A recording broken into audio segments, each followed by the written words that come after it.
Fui abogado durante años, ocupado en reuniones, descubrimientos y audiencias judiciales. Siempre garabateaba o escribía notas mientras intentaba escuchar y relacionarme con otros. ¿No puedes hacer bien ambas cosas? Este es el PloudNote, un tomador de notas con realidad aumentada. Su diseño de aluminio es tan delgado como una tarjeta de crédito con una funda de cuero compatible con MagSafe que se adhiere a tu teléfono. El PloudNote captura al instante con solo presionar un botón y tiene dos modos. Gíralo hacia arriba para llamadas telefónicas y capturar ambos lados de la conversación. Gíralo hacia abajo para grabar reuniones o entrevistas. Tus notas personales, lo que sea, sin batallar con apps o cuadernos. La aplicación Ploud funciona con Generative Pre-trained Transformer 5 y transcribe todo con gran precisión en 112 idiomas identificando a cada hablante. Luego genera resúmenes realmente útiles, actas de reuniones, tareas pendientes y puntos clave. Puedes preguntar sobre tus grabaciones y recibir respuestas inteligentes al instante. Si hubiera tenido esto, me habría ahorrado muchas horas. Y ahora, como creador, usando la nota Ploud, tengo la garantía de que nunca olvidaré una nueva idea de video o una sección de un guión que de repente se me ocurra. En mi trabajo fuera de YouTube, la confidencialidad no es opcional. Ploud cumple con Service Organization Control, 2 norma, 18031 y Health Insurance Portability and Accountability Act, con cifrado de nivel AWS completo. Confío en él con mi información confidencial sin dudarlo. En este momento puedes obtener un 20% de descuento en PloudNotes usando mi código exclusivo PT20 al finalizar tu compra. Haz clic en el enlace de la descripción o comentario fijado. Gracias a Ploud por patrocinar el video.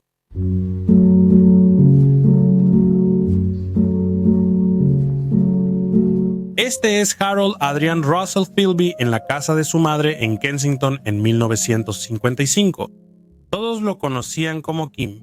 Esto ocurrió 4 años después de la infame deserción a la Unión Soviética de los diplomáticos británicos Guy Burgess y Donald Maclean. Kim, la desaparición de los dos desertores tras el telón de acero, se susurraba sobre otra traición. Un supuesto tercer hombre empezó a cernirse como... Si había un tercer hombre, ¿era usted? No, no lo era. ¿Cree que había uno? Sin comentarios. Esta infame proclamación de su inocencia fue hecha con tanta sinceridad que pudo, por un momento, silenciar a sus acusadores. La conferencia de prensa, en muchos sentidos, cumplió su propósito, permitiendo que Kim Philby continuara durante los siguientes 8 años.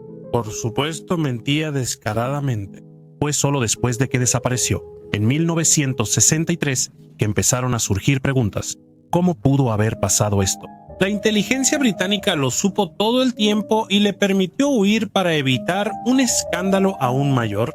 Incluso hoy, en 2025, documentos recién desclasificados están arrojando nueva luz sobre este caso tan extraordinario de intriga y traición. Esta es la historia de Kim Philby, el espía y traidor más notorio de la Guerra Fría.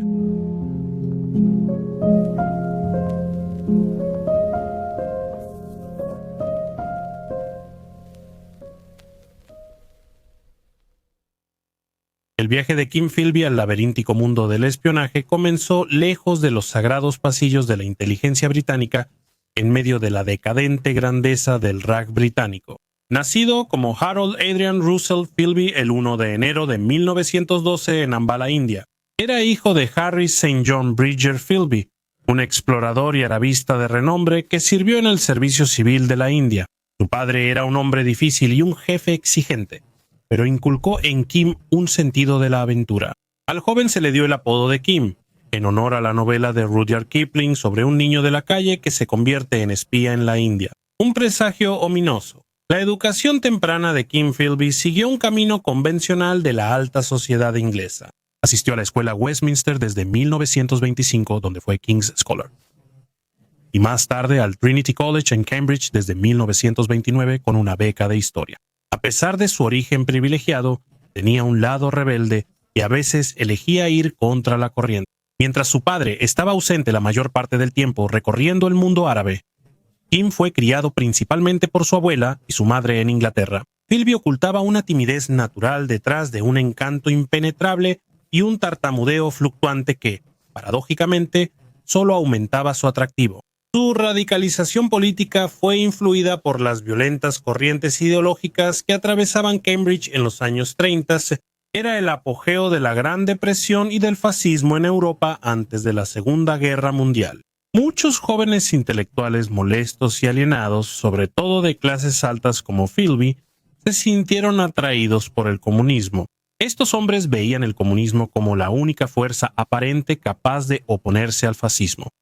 La transformación ideológica de Philby se consolidó mientras era estudiante en Cambridge. Salió de esa institución con una fuerte convicción de dedicar su vida al comunismo, pero su reclutamiento formal en el aparato de espionaje soviético solo llegó después. Tras graduarse de Cambridge en junio de 1933, Philby se involucró en actividades antifascistas.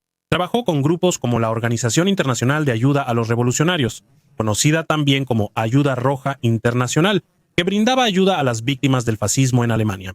Su labor en organizaciones de ayuda lo llevó a Viena en otoño de 1933. Esto fue, al parecer, para mejorar su alemán antes del examen del servicio exterior. En realidad tenía motivos ocultos. Quería meterse de lleno en la creciente tensión entre la izquierda y la derecha política. El dictador de extrema derecha de Austria, Engelbert Dollfuss, ya había suspendido la Constitución y prohibido los movimientos socialistas, haciendo inminente un conflicto a gran escala. Fue en Viena donde Philby conoció a Israel y Gisela Coleman y a su hija. Alice, conocida como Litzy, era una mujer judía de cabello oscuro, vivaz y recién divorciada a sus 23 años. También era una revolucionaria completamente comprometida, activa en la clandestinidad comunista de Viena y tenía conexiones con la inteligencia soviética. Entre su postura política, su activismo y su apariencia, Philby quedó instantáneamente enamorado. Él y Litzy juntos se sumergieron en la breve pero feroz guerra civil austriaca. Transmitían mensajes, redactaban panfletos y ayudaban a sacar clandestinamente a personas buscadas en nombre de los socialistas revolucionarios. Cuando el levantamiento de izquierda fue aplastado en solo 4 días, Litzy, siendo revolucionaria y además judía, se encontró en la mira política. El 24 de febrero de 1934, Kim y Litzy se casaron en el Ayuntamiento de Viena. El matrimonio permitió a Philby usar su pasaporte británico para proteger a su nueva esposa y pocas semanas después la llevó a la seguridad de Inglaterra. Una vez en Londres, Litzy le prometió a su nuevo esposo que lo presentaría con sus contactos comunistas. Entra Arnold Deutsch, un hombre que según Litzy cambiaría la vida de Kim, y ella tenía toda la razón. La reunión fue organizada entre Litzy y su amiga Edith Tudor Hart, una fotógrafa y cazatalentos a tiempo parcial para la Comisariado del Pueblo para Asuntos Internos predecesora de la KGB. En junio de 1934, Kim Philby llegó a Regent's Park, Londres. Fue recibido por Deutsch, a quien Kim conocería solo como Otto durante las siguientes décadas. A principios de sus 30 años, Deutsch estaba en Londres bajo una tapadera académica, con un posgrado en fonética y psicología en el University College London. Su verdadera misión secreta era para Moscú. Actuaba como el principal reclutador de inteligencia soviética en Gran Bretaña. Deutsch era un agente ilegal que operaba sin estatus diplomático, y su misión era identificar y reclutar a estudiantes radicales de universidades de élite que, con el tiempo, pudieran ascender a posiciones de poder e influencia dentro del establecimiento británico. Philby era precisamente el tipo de recluta que Deutsch buscaba: ambicioso, bien conectado y ya profundamente comprometido ideológicamente. Después de evaluarse mutuamente, acordaron reunirse por segunda vez. En la segunda reunión, Deutsch preguntó a Philby si sería agente encubierto. Philby aceptó de inmediato y con entusiasmo. Deutsch anticipó esta respuesta y luego le contó a Philby el plan para su futuro previsible. No habría sido bueno que Philby fuera conocido abiertamente como comunista. Por lo tanto, él y Litzy debían cortar todos los lazos con sus amigos comunistas o de inclinación izquierdista. En cambio, debían cultivar una imagen pública de estar en la derecha política, quizás incluso algo simpatizantes del nazismo. De esta manera, Philby y Litzy se asimilarían al corazón del establecimiento contra el que estaban trabajando. Deutsch también instruyó a Philby en los rudimentos del oficio, cómo organizar reuniones e identificar o perder vigilancia. Le dio a Philby una nueva cámara Minox subminiatura y le enseñó cómo copiar documentos. A Philby se le asignó el cariñoso nombre en clave de Sony, y su valioso reclutamiento fue reportado al centro de Moscú como una prueba temprana de su compromiso y habilidad para usar el nuevo equipo. Deutsch le indicó a Philby que examinara discretamente los documentos que su propio padre guardaba en su estudio. Philby no tuvo reparos en hacerlo y pasó la prueba, añadiendo además, para rematar, algunas notas sobre su desprecio y odio hacia sus padres adinerados. Con eso, Philby se convirtió en un agente de penetración que trabajaba para los intereses soviéticos. Su doble vida había comenzado. Siguiendo el consejo de Deutsch, Philby siguió una carrera en el periodismo. Esto le ofrecía un acceso sin igual y una razón plausible para viajar internacionalmente. Comenzó en el World Review of Reviews. Luego pasó a la Anglo-German Trade Gazette, una publicación financiada en parte por el gobierno nazi. Consolidó aún más su fachada de derecha al unirse a la Anglo-German Fellowship, una sociedad que fomentaba lazos más estrechos con Alemania. Aunque a Philby le resultaba profundamente repulsiva esta fachada pública, le servía como el camuflaje político perfecto. Philby también fue rápido en sugerir los nombres de otras mentes jóvenes brillantes de su círculo de Cambridge para su reclutamiento. Entre ellos estaba Guy Burgess, un homosexual extravagante descrito como amoral, ingenioso, muy peligroso y ferviente defensor del comunismo. Luego Donald Maclean, un joven lingüista inteligente destinado al Ministerio de Asuntos Exteriores. Philby invitó a Maclean a cenar, donde insinuó que había un trabajo clandestino importante. Maclean, luego conocido como huérfano, fue reclutado por Deutsch tras una reunión discreta en un café. Burgess, al darse cuenta de que lo estaban excluyendo de algo emocionante, confrontó audazmente a Maclean sobre sus continuas actividades comunistas y, aunque de mala gana, fue agregado a la lista de Deutsch.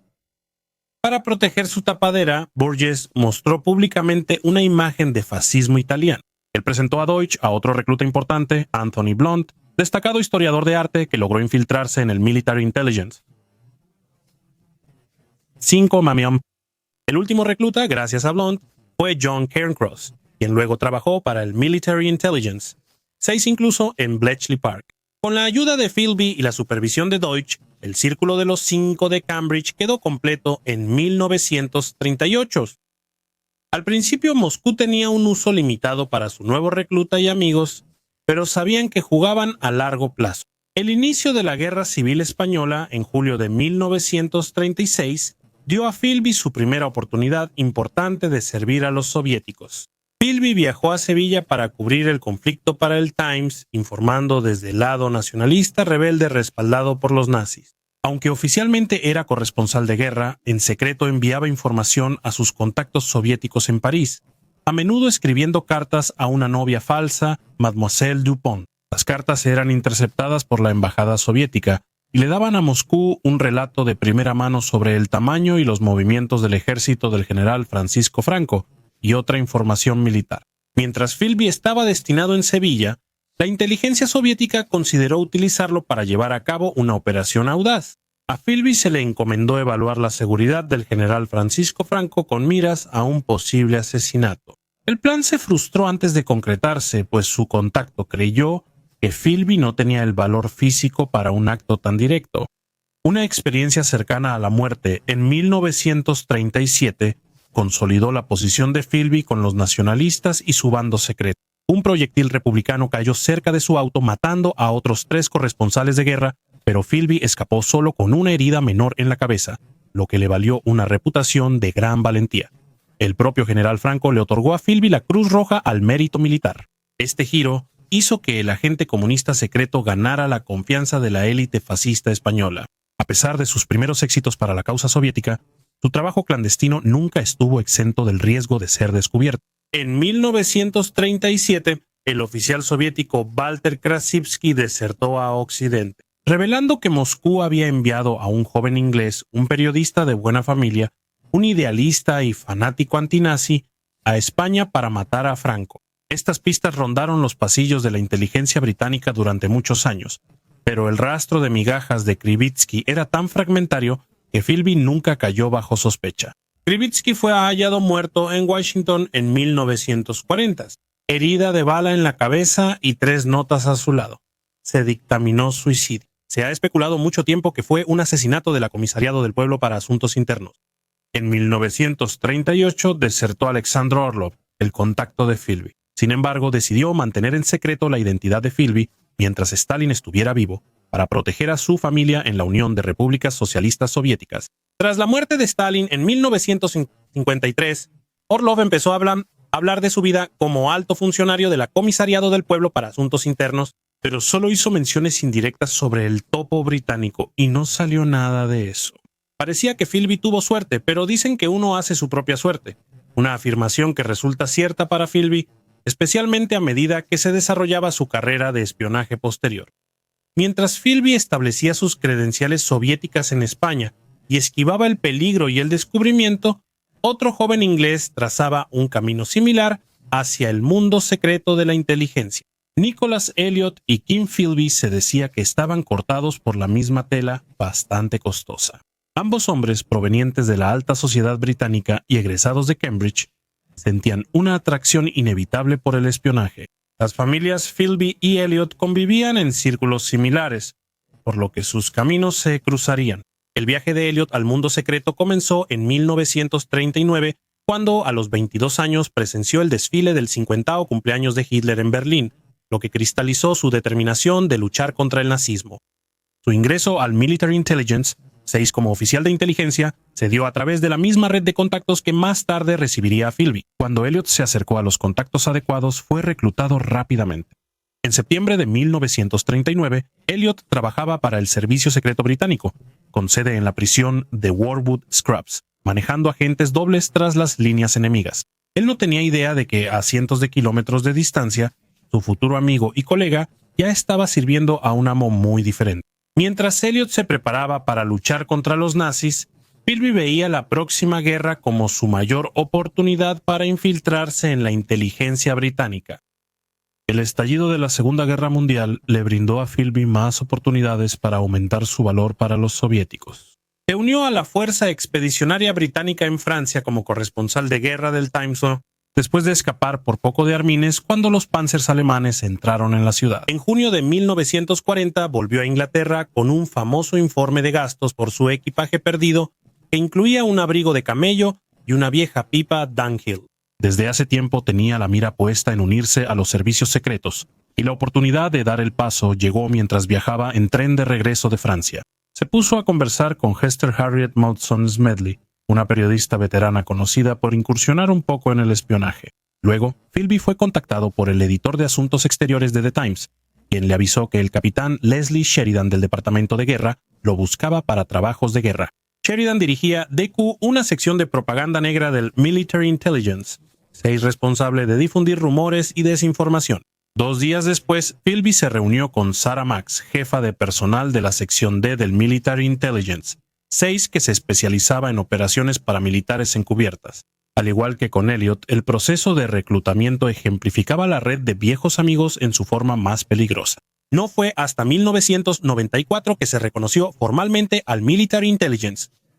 6. El Servicio Secreto de Inteligencia Británico, o Servicio Secreto de Inteligencia, actuaba como fachada bajo el Departamento de Investigación de la Oficina de Asuntos Exteriores, y en Whitehall se le llamaba eufemísticamente los amigos. Una revisión rutinaria de antecedentes del Military Intelligence, 5 no halló nada preocupante. Valentine Vivian, subdirector del Military Intelligence, 6 y conocido del padre de Philby, avaló personalmente a Philby. Su compañero, el agente soviético Guy Burgess, ya infiltrado en el Military Intelligence, 6 ayudó a facilitar su entrada a la inteligencia británica. Tras ser reclutado, Philby fue enviado a Brickendenbury Hall, una escuela secreta de entrenamiento de espías en Hertfordshire. Esta unidad fue posteriormente absorbida por el Ejecutivo de Operaciones Especiales, diseñado por Winston Churchill para incendiar Europa apoyando a las redes de resistencia francesa. En octubre de 1940, Philby fue transferido a otra escuela de entrenamiento en Beaulieu, en Hampshire, donde daba conferencias sobre propaganda, pero Philby quería unirse a la verdadera batalla de inteligencia en la guerra.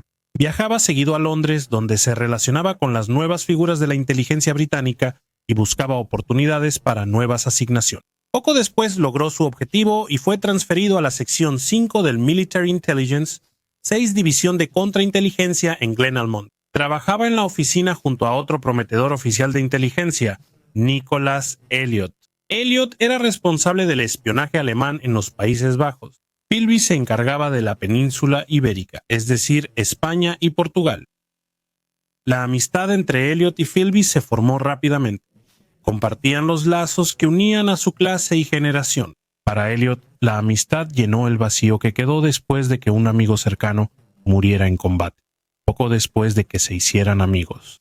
Philby ya informaba a Moscú sobre su colega de oficina. En 1941, tras pocos meses en el cargo, Philby hizo una descripción poco caritativa de Elliot en sus informes de inteligencia. Señor Nicholas Elliot, 24 años, 1.75 metros, cabello castaño, labios gruesos, gafas negras, feo y de aspecto porcino. Buen cerebro, buen sentido del humor. Le gusta beber, pero recientemente estuvo muy enfermo y ahora, como consecuencia, bebe poco. Él está a cargo de Holanda. Para Philby nada era sagrado, y mucho menos la amistad. La carrera de Philby cambió en septiembre de 1941 al ser nombrado jefe de su departamento ibérico. El ascenso se logró gracias a la misma red de contactos que lo reclutó al inicio. Tommy Harris, un amigo y encargado de los agentes dobles del Military Intelligence, 5 le informó a Philby sobre la vacante y habló bien de su amigo. Antes de asumir el puesto, Valentín Vivian consultó al padre de Philby sobre las inclinaciones comunistas de Philby. Mientras estaba en Cambridge, San Juan Philby desestimó el comunismo de su hijo como simples tonterías de colegial. Esto era una excelente noticia para Moscú, ya que significaba que su agente tendría cada vez más responsabilidades y, en consecuencia, acceso a información. La vida personal de Philby durante este periodo lo vio viviendo en una cabaña alquilada en St. Albans con Eileen First, una mujer que conoció el día en que se declaró la guerra en 1939. Aunque seguía casado con Lizzie, ambos ya se habían separado meses antes. A partir de 1941, tuvo 3 hijos con Eileen antes de casarse oficialmente, manteniendo la fachada de una vida doméstica algo respetable. El ambiente general de la sección 5 del Military Intelligence, 6 durante la guerra, era relajado y no compartimentado. Era una extensión del club de viejos amigos en todos los sentidos, que era exactamente como a Philby le gustaba. Como jefe de la sección ibérica, se enfrentó al formidable desafío de enfrentarse al espionaje alemán en España y Portugal.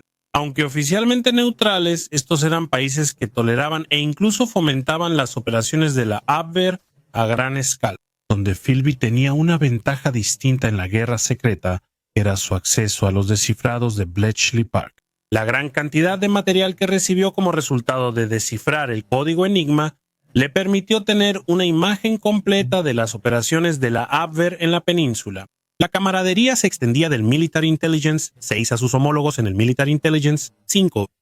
Guy Little, jefe de contrainteligencia del Military Intelligence 5, fue una de las conexiones más valiosas de Philby y también su defensor y protector. Lo que Little no se daba cuenta era que su nuevo colega lo estaba observando tan cuidadosamente como a cualquier agente enemigo. Philby sabía que si alguna vez caía la sospecha sobre él, el Military Intelligence 5 sería la agencia encargada de investigar.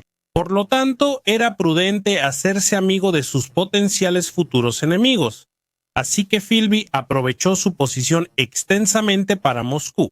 En 1941 llevó un maletín a Londres repleto de secretos de guerra. Una descripción detallada y escrita a mano del funcionamiento de la sección 5, su personal, objetivos, operaciones, fracasos y éxitos. Entregó este tesoro a un oficial de la Comisariado del Pueblo para Asuntos Internos en el mismo lugar donde comenzó su carrera de espionaje, Regent's Park.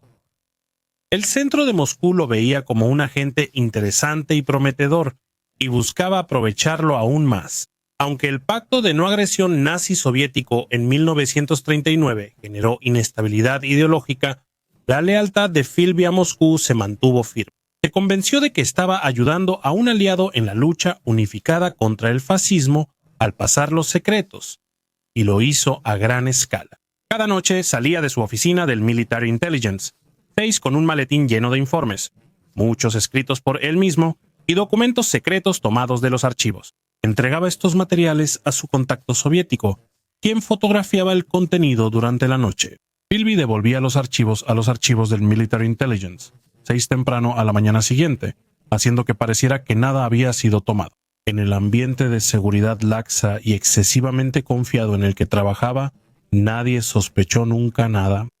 Philby, quien había adoptado el nombre en clave Stanley, estaba siendo casi demasiado efectivo para su propio bien. Moscú albergaba sospechas sobre la calidad, cantidad y consistencia de la información proporcionada por Philby y los otros espías de Cambridge. Temían que fueran agentes dobles. Para aprobar a Philby, Moscú pidió datos de espías británicos en la Unión Soviética.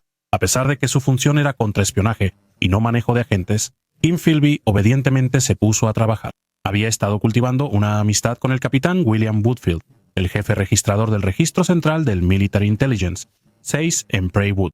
Lo consentía con gin rosado y chistes picantes. Philby obtuvo acceso a libros fuentes sensibles sobre España, Portugal y, de manera crucial, la Unión Soviética. Los libros de España y Portugal eran totalmente su responsabilidad, pero no tenía razón oficial para solicitar el de la Unión Soviética.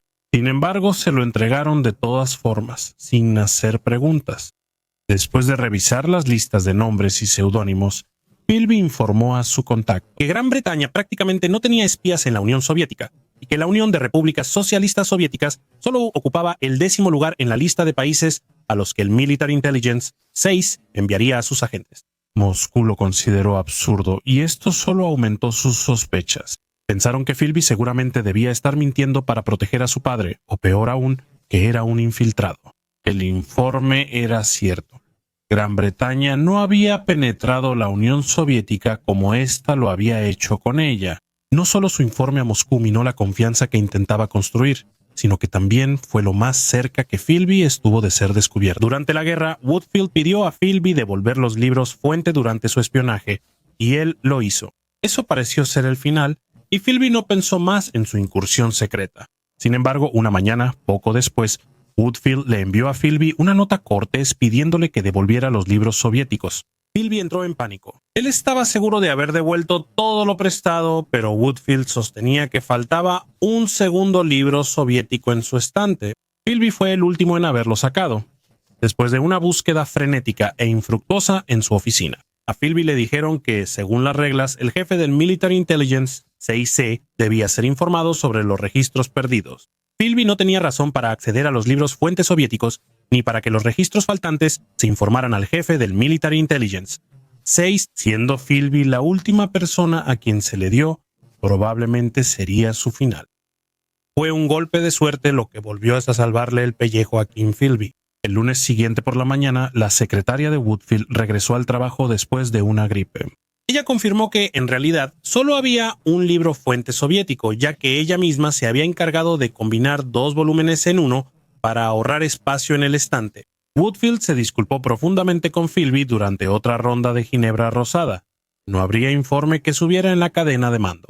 Philby había logrado evitar ser descubierto, pero fue por muy poco. En efecto, la influencia de Kim Philby en la inteligencia británica creció durante toda la guerra.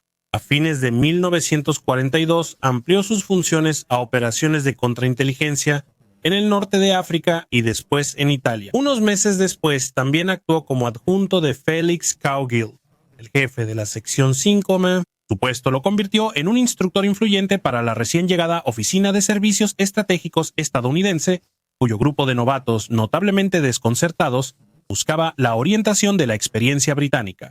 Uno de esos oficiales era un joven James Jesus Angleton. Luego sería una figura poderosa como jefe de la CIA. Lamentablemente, siendo protegido de Philby, Angleton recibió de él descifrados de Bletchley Park para su trabajo de contraespionaje en Italia, lo que le permitió tener éxito profesional rápidamente.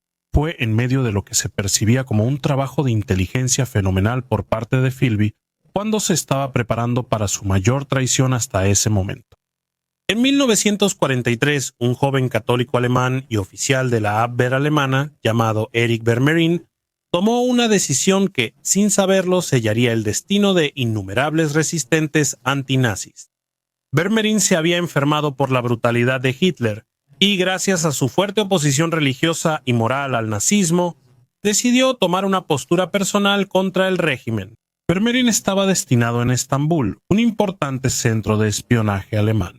Como segundo al mando en la estación de la Abwehr, Vermeer tenía acceso a todos sus archivos. Él hizo contacto con la inteligencia británica en Lisboa a finales de 1943. Nicholas Elliot, jefe de estación del Military Intelligence 6 en Estambul, recibió su nombre. Bajo la dirección de Elliot y en preparación para su deserción, Vermeeren comenzó a recopilar toda la información perjudicial de los nazis que pudiera conseguir, incluyendo un desglose completo de la red de espías de Alemania en Estambul. Elliot y sus colegas del Military Intelligence 6 planearon y organizaron el secuestro de los Vermeeren durante una fiesta de cóctel en la Embajada de España, ganando un tiempo muy valioso. Antes de que se descubriera la verdadera razón de su desaparición, Eric y su esposa Elizabeth fueron sacados de contrabando a El Cairo y luego volaron a Londres bajo estricta seguridad. La deserción de los Vermeeren fue catastrófica para la inteligencia alemana.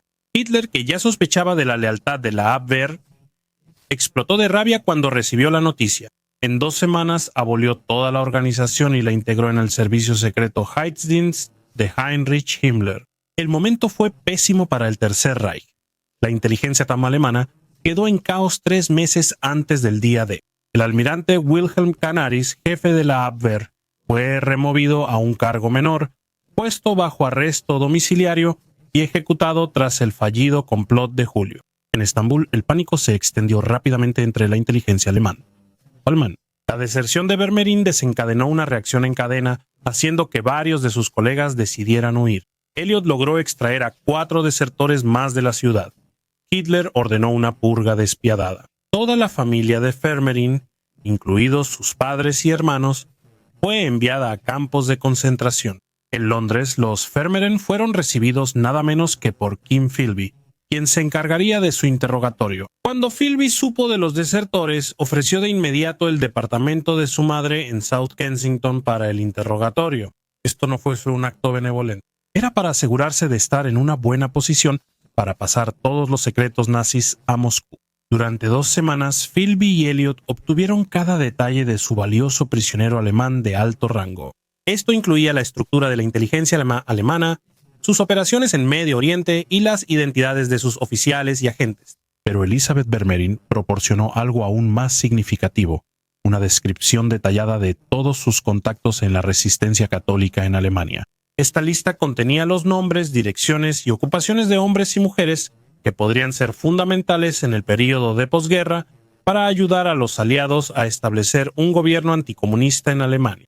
Estas personas no solo se oponían a Hitler, sino que también querían evitar que los comunistas controlaran su país tras su derrota. Con el avance rápido del Ejército Rojo hacia Alemania desde el este, el Military Intelligence 6 decidió no compartir esta información con Moscú. El Military Intelligence 6 sabía que Stalin pronto eliminaría cualquier amenaza a sus planes comunistas para Europa Occidental tras la guerra, y así el Military Intelligence 6 decidió retener la lista para proteger a la persona mencionada.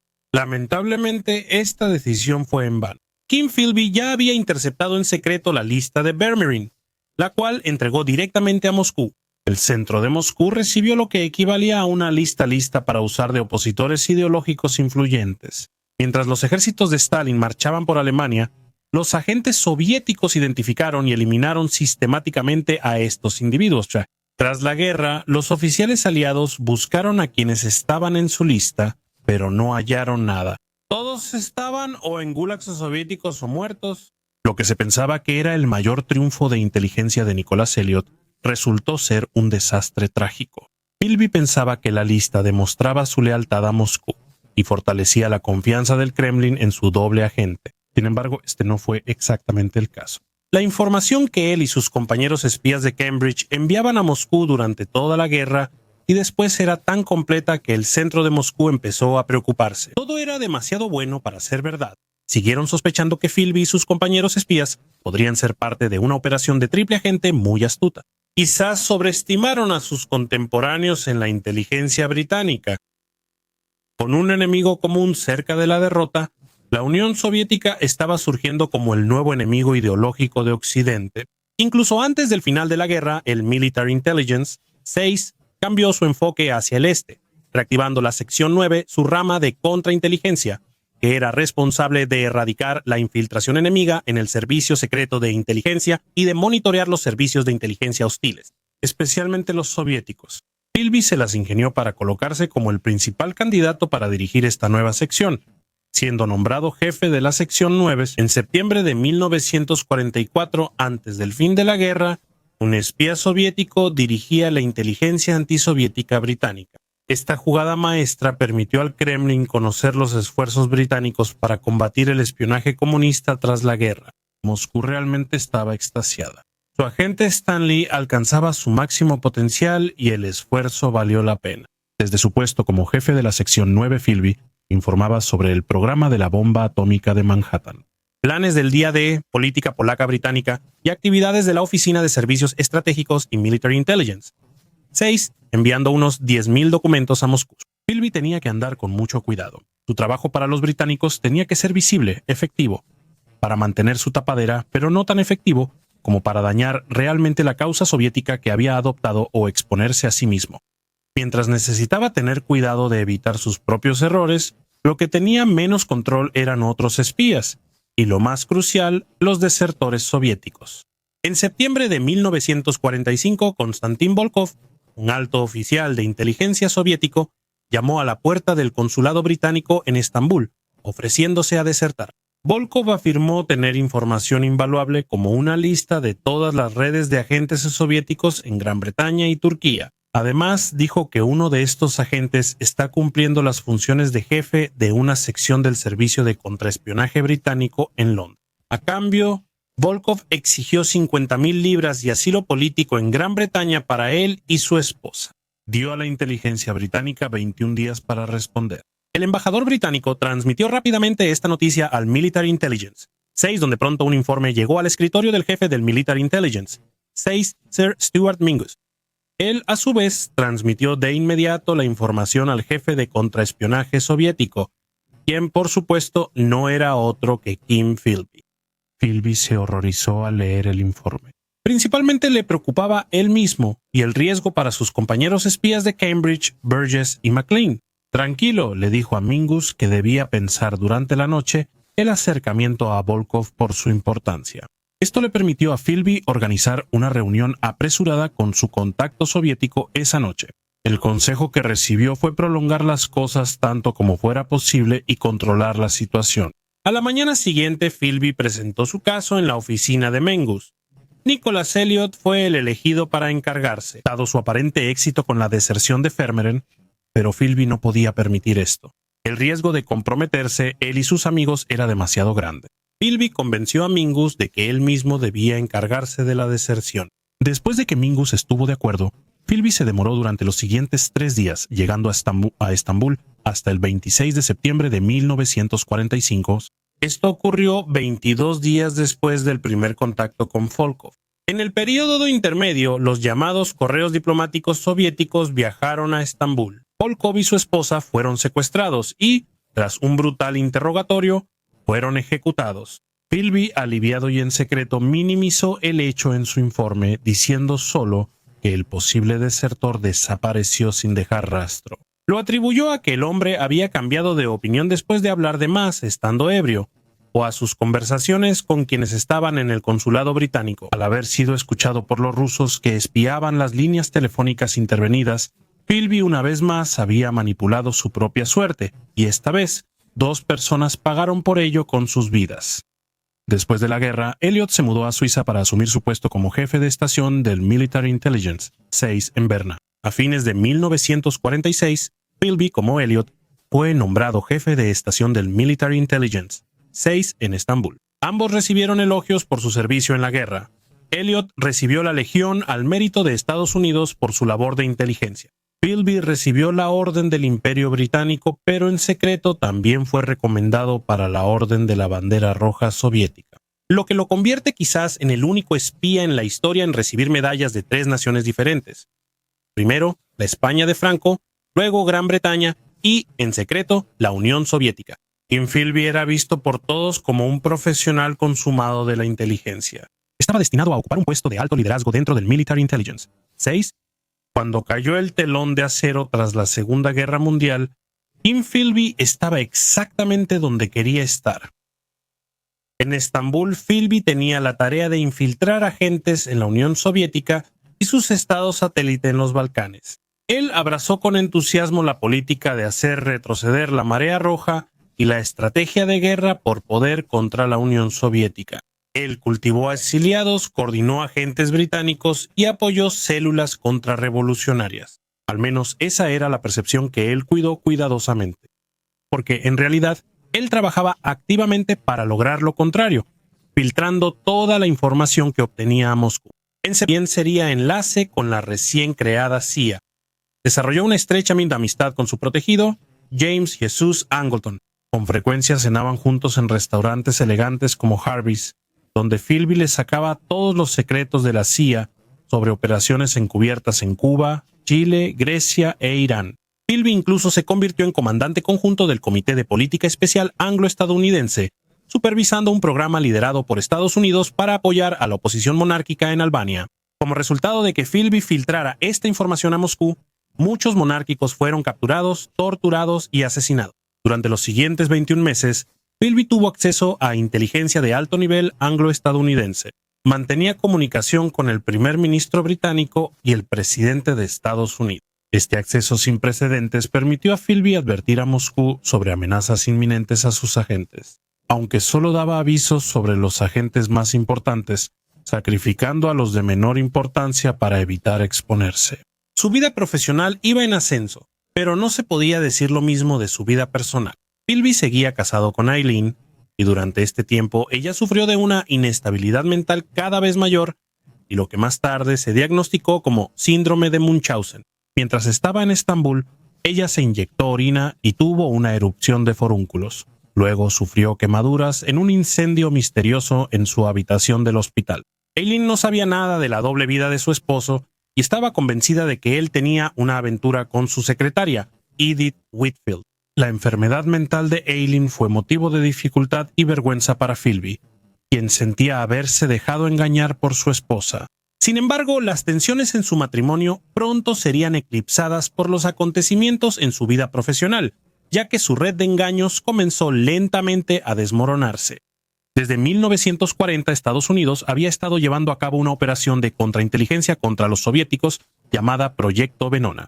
Para 1948 se habían interceptado y descifrado parcialmente hasta 3.000 telegramas gracias a los brillantes criptanalistas dirigidos por Meredith Gardner.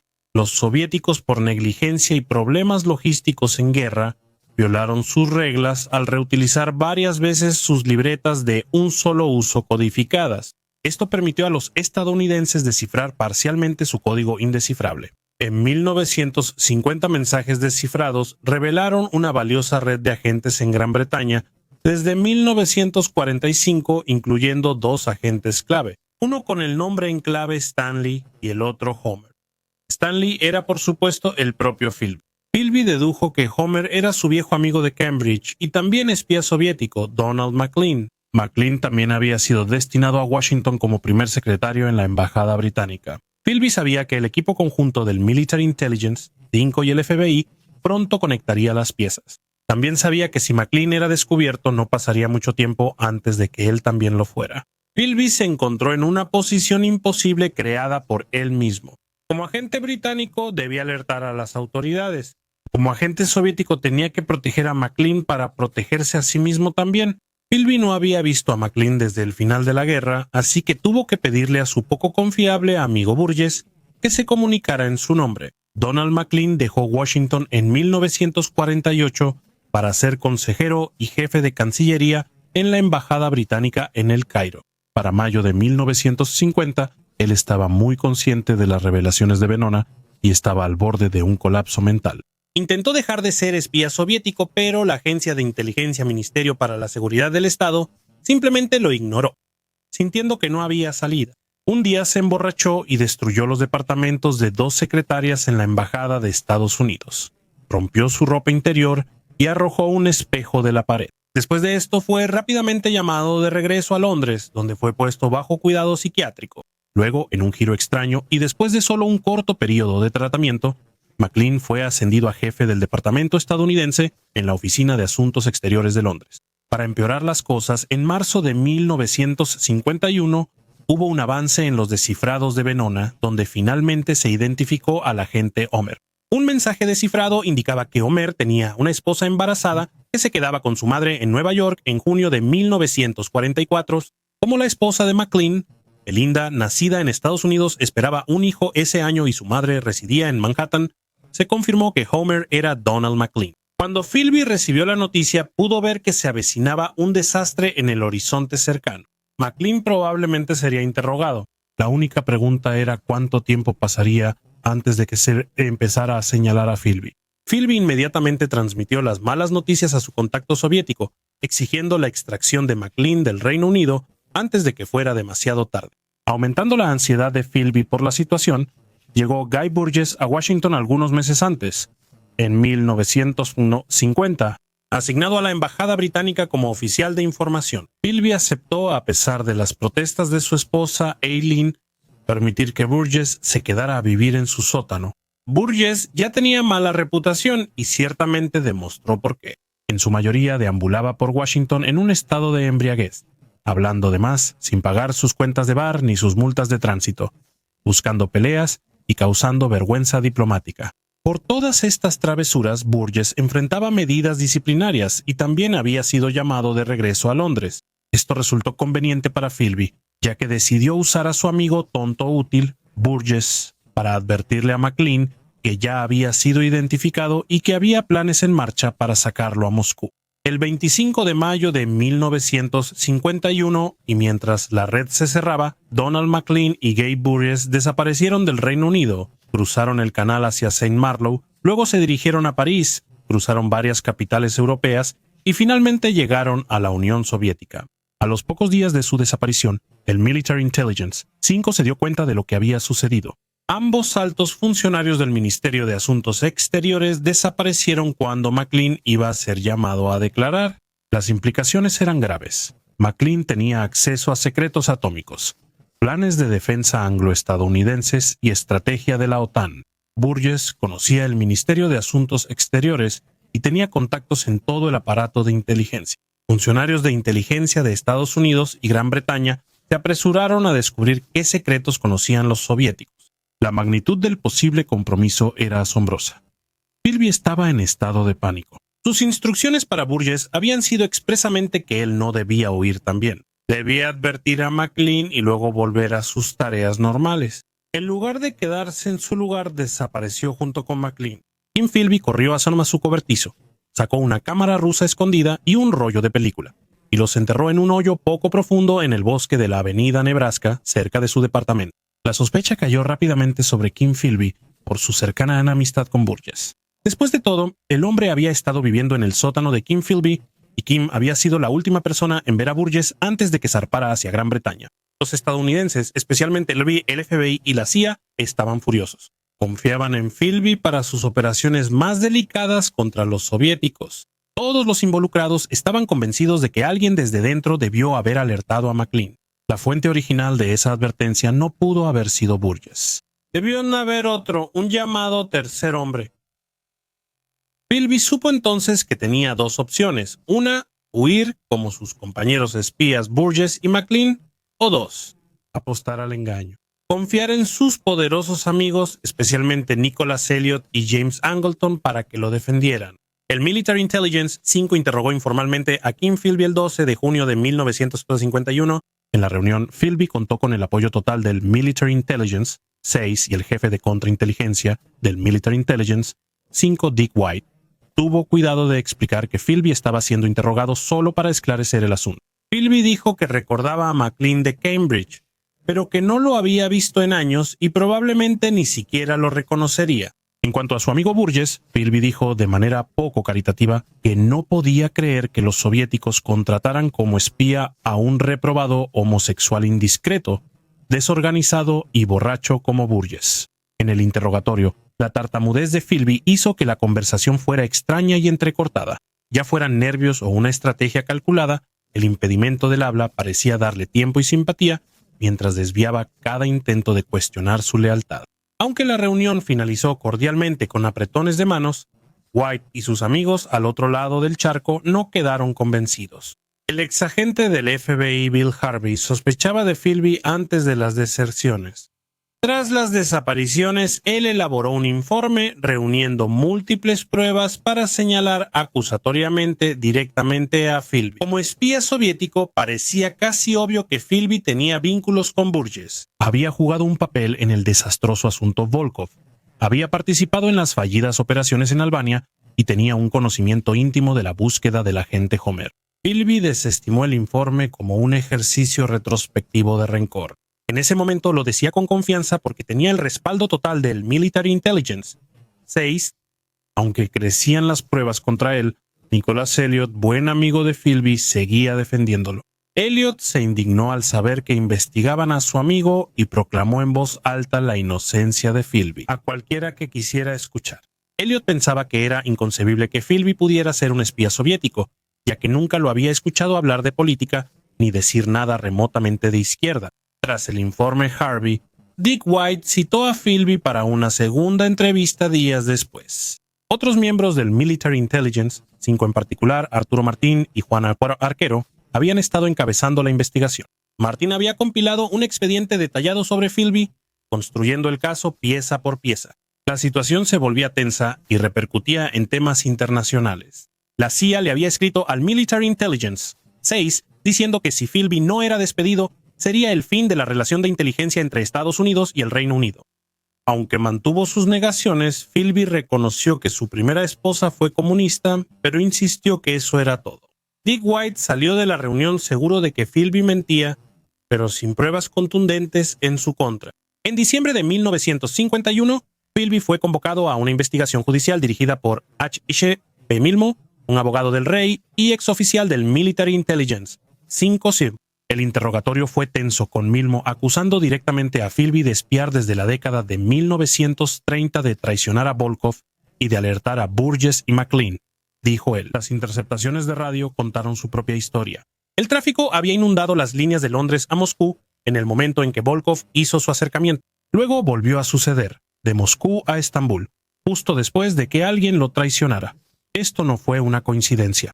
Philby esquivó y desvió las preguntas, incluso cuando le preguntaron sobre su primera esposa, Litzy, que era comunista. A pesar de sus esfuerzos, Milmo no logró quebrar a Philby ni obtener confesión. Military Intelligence 5 concluyó que Philby era o había sido agente ruso, pero sin confesión ni pruebas contundentes. No había base para un arresto ni para presentar cargos. La rivalidad entre agencias entre Military Intelligence 5 y Military Intelligence 6 resultó en un estancamiento. Aunque Military Intelligence 5 creía culpable a Philby, no podía obligar a Military Intelligence 6 por falta de jurisdicción. Para estar seguros, le quitaron el pasaporte a Kim Philby. Military Intelligence 5 decidió enviar a su siguiente campeón para interrogar a Philby solo unas semanas después. Guillermo James Carden era el principal interrogador de Military Intelligence 5, habiendo obtenido con éxito una confesión del espía atómico Klaus Fuchs. El persistente y sutil interrogatorio de Carden tampoco logró obtener una confesión, y el informe final concluyó únicamente que los cargos de espionaje no estaban probados. El pasaporte de Philby fue devuelto. Stuart Mingus continuó defendiendo a Philby, diciendo que era víctima de conjeturas infundadas. Si realmente creía esa declaración o no, admitir lo contrario sería exponer a los servicios de inteligencia británicos al ridículo. Aunque Philby lograba esquivar cargos formales, se vio obligado a renunciar al Military Intelligence. 6 en julio de 1951, recibió un pago de 4.000 equivalente a más de 32.000 libras esterlinas hoy en día, como prueba de su salida honorable. Nicholas Elliot siguió siendo su ferviente partidario, prestándole dinero, pagando sus cuentas del club y arreglando a través de su padre que los hijos de Philby asistieran a una escuela pública. Las sospechas que rodeaban a Philby y su salida del Military Intelligence 6 se mantuvieron en secreto. Se trató discretamente como un asunto interno, protegiendo así a Philby del ojo público. Esto cambió en 1955, cuando Vladimir Petrov, coronel de la KGB y residente en la embajada soviética en Canberra, Australia, desertó al occidente en abril de 1954. Sus interrogatorios proporcionaron información crítica que confirmaba que Guy Burgess y Donald McLean habían llegado con éxito a Moscú, y además revelaron que los dos habían sido advertidos para escapar por un tercer hombre, descrito como otro funcionario británico. Tras estas revelaciones, J. Edgar Hoover ideó un plan para obligar al gobierno británico a iniciar una investigación judicial. En septiembre de 1955, el periódico People informó que Burgess y McLean eran agentes soviéticos reclutados en Cambridge y sacados en secreto por la inteligencia soviética. Poco después, el 23 de octubre de 1955, el New York Sunday Times, tras una filtración deliberada de Hoover, fue el primero en publicar el nombre de Kim Philby como el infame informante que advirtió directamente a los desertores, lo que desató una tormenta de atención mediática y política. La búsqueda del tercer hombre entonces comenzó de verdad. Philby estaba comprensiblemente preocupado por la amenaza que esto representaba, aunque su controlador soviético, a través de Anthony Blunt, le aseguró que Petrov no sabía nada que pudiera implicarlo directamente. Este conocimiento pudo haberle dado a Philby un respiro a corto plazo, pero la nube oscura de sospecha seguía rondando sobre él. El 25 de octubre de 1955, el diputado laborista Marcus Lipton nombró públicamente a Philby como el tercer hombre en la Cámara de los Comunes bajo privilegio parlamentario. El gobierno británico finalmente se vio obligado a responder. Un informe siguió a una investigación conjunta del Military Intelligence 5 y el Military Intelligence 6. Ese informe se basó en uno preparado por el diputado Ricardo Bruman Blanco, fuertemente influenciado por Nicholas Elliot, quien seguía defendiendo la inocencia de su amigo. Harold Macmillan, secretario de Relaciones Exteriores, declaró el 7 de noviembre de 1955 que no había motivo para concluir que Philby hubiera traicionado los intereses de este país, o para identificarlo como el llamado tercer hombre. Esta exoneración pública limpió efectivamente el nombre de Kim Philby ante la opinión pública. Es aquí donde regresamos al punto de partida. El 8 de noviembre de 1955, en la sala del departamento de los Philby en Kensington, recién afeitado y vistiendo un elegante traje a rayas, él hizo su ahora infame declaración de inocencia. No mostraba su tartamudeo habitual. Los problemas del habla que tuvo por años desaparecieron misteriosamente cuando necesitó mentir. De manera muy convincente, negó cualquier pasado comunista o participación en las deserciones. La cobertura de la prensa fue abrumadoramente favorable, retratándolo como un funcionario público honesto y recto, derribado por su amistad con un comunista secreto. Aunque fue exonerado públicamente, las sospechas persistían, sobre todo entre miembros del Military Intelligence. 5. Philby no pudo conseguir un nuevo trabajo. Intentó por su cuenta retomar su carrera periodística, pero no encontró nada permanente. Su situación financiera era grave y bebía constantemente, casi hasta el punto de la muerte.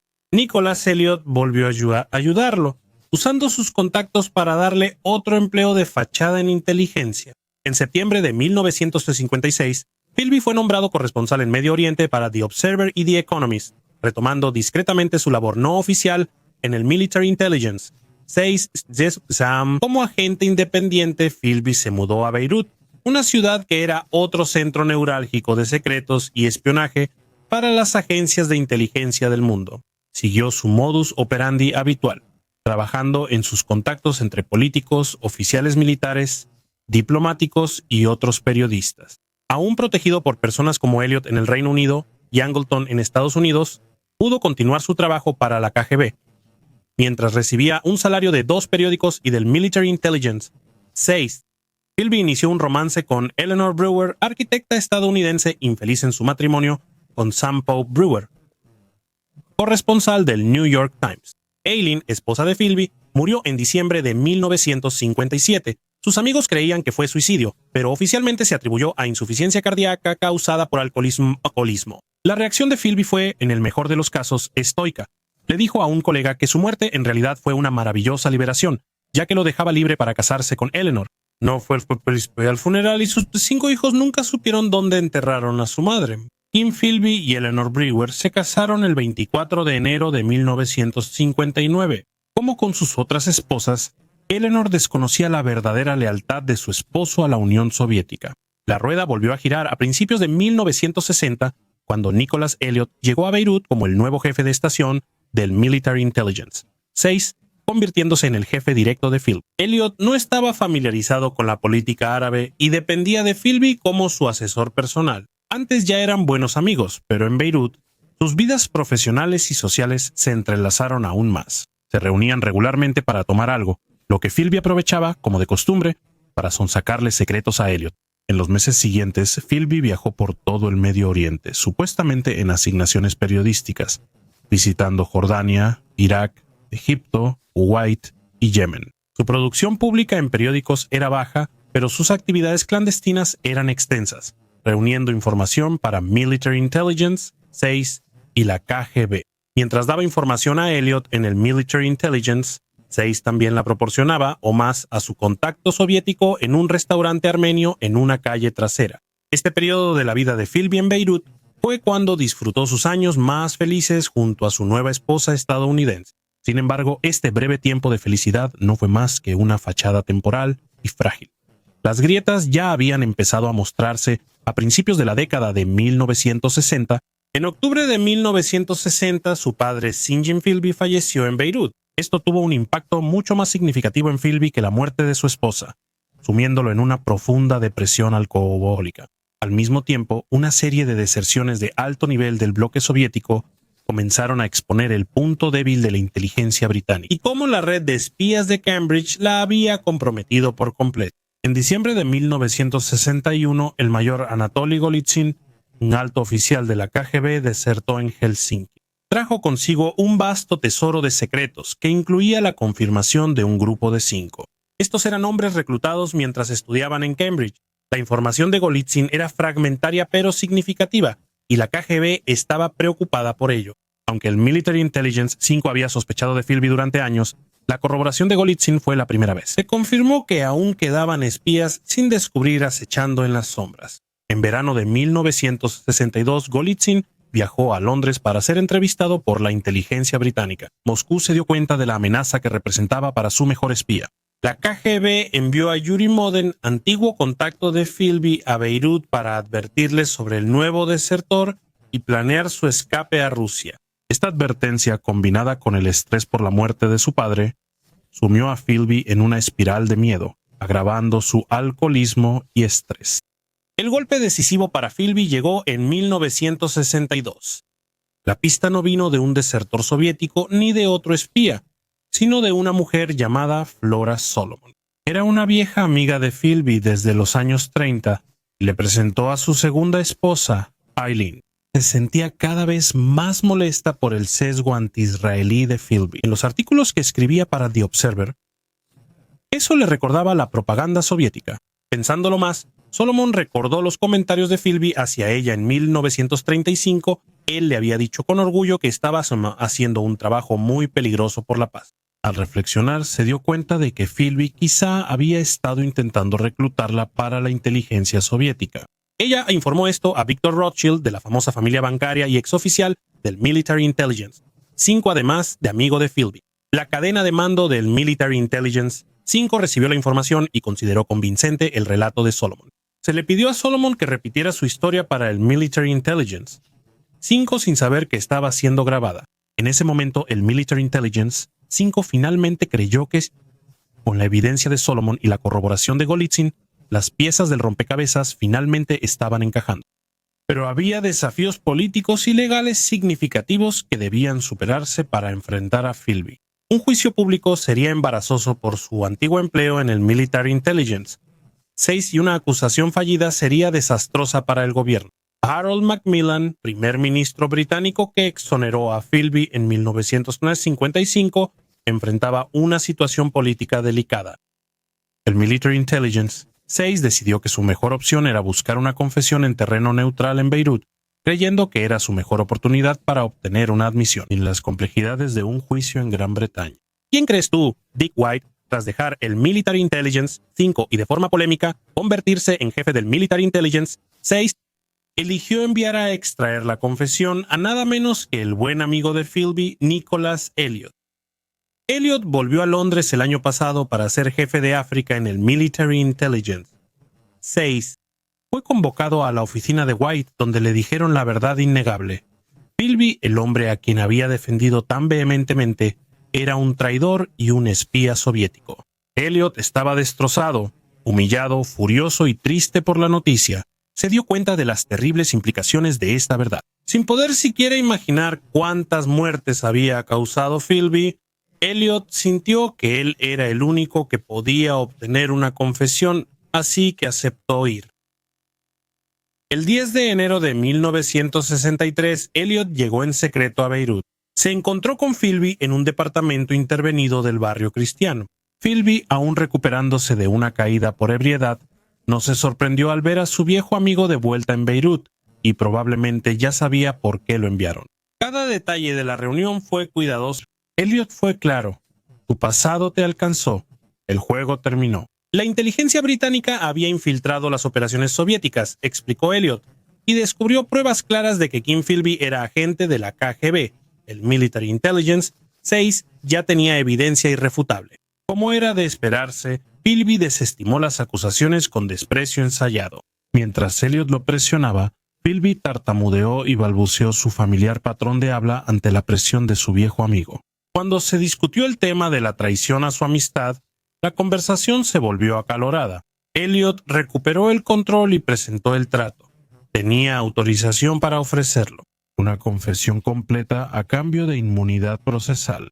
Philby recibiría un perdón total si revelaba cada contacto, operación y agente que alguna vez traicionó. Pero, y esto era clave para que fuera una oferta atractiva, la confesión solo tenía que abarcar hasta 1949 antes de su asignación en Washington.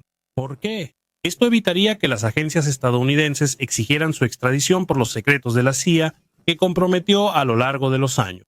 La alternativa era drástica: le revocarían el pasaporte, le quitarían lo que quedaba de su carrera, y el Military Intelligence 6 haría su vida insoportable. A Philby le dieron 24 horas para decidir. A la mañana siguiente, Philby regresó, esta vez sobrio y más preparado. Después de pedir 2 copas grandes de brandy para calmar los nervios, se lanzó a otra actuación cuidadosamente preparada. El duelo entre espía y contraespía continuaría durante 4 días. Durante este tiempo, Philby confirmó que fue reclutado como agente soviético en 1934, admitió haber reclutado a Donald McLean y Guy Burgess, pero dijo que dejó de espiar después de la guerra. En 1949 insistía en que ya había reconocido su error. Admitió haber advertido a McLean sobre su inminente arresto, pero dijo que esto lo hizo por lealtad personal a un amigo, no como una actividad operativa. Finalmente, Philby entregó a Elliot 2 documentos mecanografiados, pues pese a una confesión breve e incompleta, diseñada estratégicamente para satisfacer los términos del acuerdo, mientras ocultaba el alcance total de su traición. La carrera de Philby en el Military Intelligence 6 terminó entonces de manera oficial y definitiva, pero ambos sabían que la verdad completa seguía oculta. Philby estaba controlando los términos de su derrota y aún quedaba mucho más por venir en esta saga. Lo que ocurrió después desafía toda creencia y sigue siendo un tema muy debatido hasta hoy. Elliot, con una confesión parcial en mano, voló a África dejando a Philby solo, sin vigilancia y totalmente sin supervisión. Philby no iba a quedarse sentado esperando la llegada de Peter Loon del Military Intelligence 6 para comenzar el proceso de interrogatorio.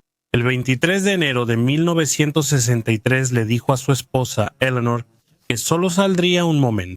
Luego, silenciosamente y sin mucha precaución, se escabulló. Kim Philby fue transportado por un auto diplomático soviético a la costa libanesa y abordó un carguero rumbo a Odessa, Ucrania. Eleanor informó al Military Intelligence 6 la desaparición de su esposo al día siguiente. La decisión de Elliot de dejar a Philby sin vigilancia y la puerta a Moscú abierta se ha interpretado de 2 formas: o como una incompetencia monumentalmente estúpida, o, lo que es más probable, como una maniobra deliberada y motivada políticamente para resolver un grave problema de vergüenza para el establecimiento británico. La desaparición se mantuvo en secreto para el público británico 6 meses, pero en marzo de 1963, el gobierno británico finalmente no tuvo más opción que reconocer que Philby estaba desaparecido. Lo que todos sospechaban se confirmó en junio de 1963, cuando la prensa soviética anunció la llegada de Philby a Moscú como un héroe. El titular Kim Philby en Moscú, el tercer hombre revelado, apareció entonces en el Daily Express.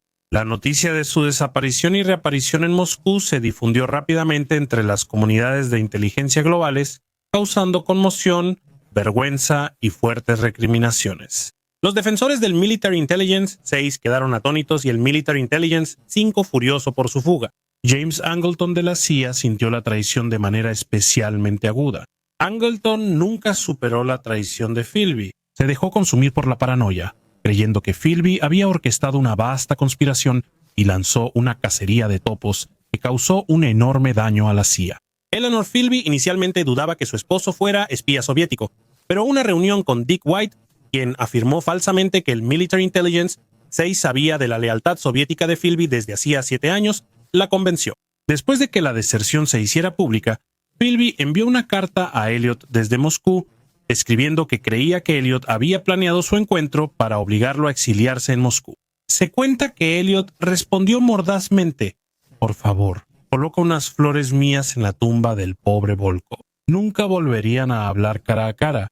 Las consecuencias políticas fueron tan inmensas como se esperaba, y así comenzó la farsa de minimizar y encubrir los hechos. Edward Heath, Lord Privy Seal, declaró de manera engañosa que Philby no había tenido acceso de ningún tipo a información oficial desde su renuncia en 1951. Ese mismo mes, a Philby se le concedió la ciudadanía soviética y su reaparición en Moscú fue anunciada por Izvestia, el periódico oficial. Presentaron la deserción como los actos finales de su superespía, quien había engañado a Gran Bretaña durante 30 años y logró una escapatoria triunfal a Moscú. La realidad de su vida en Moscú estaba muy lejos de esa imagen triunfal proyectada por la propaganda soviética. Kim Philby rápidamente aprendió que no amaba Moscú, y el sentimiento era mutuo. Nunca fue del todo confiado por los soviéticos y se sintió un inglés exiliado, sin mucho que hacer salvo beber hasta caer en estupor. Se volvió desilusionado y solitario. La fascista estaba jugando algún tipo de diabólico triple papel. Philby sufría de una profunda infelicidad. Seguía bebiendo en exceso, a menudo solo. Experimentaba insomnio crónico e incluso intentó suicidarse. Su esposa Eleanor, tras aceptar la traición de su esposo, se unió a él en Moscú en septiembre de 1963, pero lo halló gris, frío y solo. El matrimonio terminó pronto porque Philby inició un romance con la esposa de Donald Maclean en 1964. Philby recibió un salario cercano a 200 libras mensuales de los soviéticos y ayuda económica para sus hijos. Publicó sus memorias Mi guerra silenciosa en 1968.